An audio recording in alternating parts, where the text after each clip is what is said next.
ცნობთ ვინ არის ეს ადამიანი?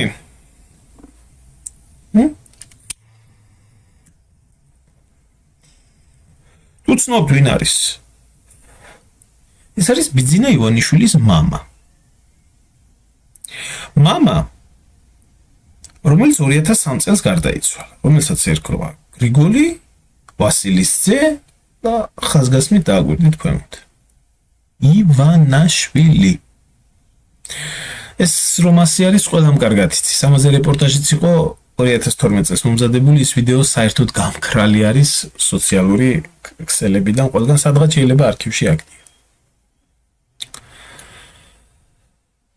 ის რომ ესენი არიან ხალხი, რომლებიც ამ ერს და ამ ქვეყანას გასაყიდად ყველაფერს ფულად კონვერტაციაში ახორციელებენ და აკეთებენ და ესე შემდეგ, მე მგონი ამ ფსიქიკას, ამათ ამოსავალ ფსიქიკას ზედმეტი არაფერი არ ჭირდება. ყველაფერი ფულში ფასდება ამათთვის.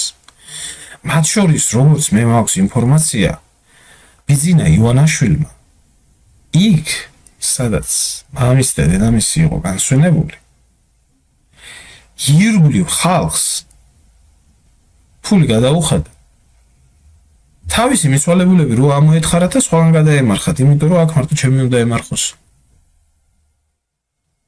ერთმა ადამიანმა უთხრა შენი ხუშტურების გამო მე დედას და მამას ვერ ამოვთხრე მიწიდან. დანარჩენმა ყველამ დათანხმდა და გადაასვენა, იმიტომ რომ ამ ხელა მადლს და წყალობას იღებს კაცო ეს კაცი. სამება აგვიშენა. ამდენი ეკლესია აღადგინა. ამ ხელა ისა გაკეთებული ქველმოქმედება. აი სინამდვილეში არ არის ეს ადამიანი ქართველი, ეს ადამიანი არის ებრაელი. კიდევ ერთხელ ვამბობ, მე არ ვერჩი არც ერთ ეროვნებას, არაფერს უბრალოდ ვსვამთ კითხავს, რა დაუშავეთ ჩვენ ქართველებმა ებრაელებს ამის ფასი, რომ ასე მოგვექცნენ. რა დაუშავეთ? იგივე ბიძინა ივანიშვილს რა დაუშავა ქართველმა ერმა, იგივე მანგოიას რა დაუშავა ქართველმა ერმა, იგივე იმ ნინოიას რა დაუშავა ქართველმა ერმა, იგივე იაკობაშვილს რა დაუშავა ქართველმა ერმა, იგივე კეზერაშვილს რა დაუშავა ქართველმა ერმა, იგივე დიდი იაკობაშვილს რა დაუშავა და ასე შემდეგ და ასე შემდეგ. რა დაუშავეთ ჩვენ ამ ხალხს? რა დაუშავეთ? მე ვერ ხვდები. გამოიწერეთ ემიგრანტ TV. მოიწონეთ ვიდეო და გაუზიარეთ სხვასაც.